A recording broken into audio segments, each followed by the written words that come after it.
કાંઈ નહીં વૈયા જાવ જાઓ બીજે વેસવા જાવ કોને શાકભાજી લેવાના છે? પૂછવાનું હોય તમારે શાકભાજી કોને જોઈશે એમ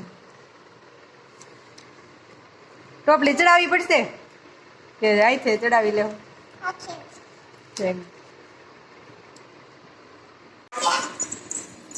શાકભાજી લેવા હા અમારે લેવા તમે શું શું લેતા આવ્યા છો બસ રીંગણ.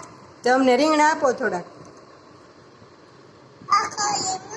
હા ઈ અજમા આસમાન પાન આપી દો તને લેવા હા સસ્તા છે કે છત્તા હા તે આપો લાવો કેટલાના બે 2 રૂપિયાના 2 રૂપિયા પોજાના છે પુદીનો લેવો છે તીનો લેવો હા એવું બધું જોઈશ આપો ને મમ્મા પે આશે હા ઈ યાર લા આ તો પાત્રાનું પાન છે આમાં આ તો જોતું હતું હં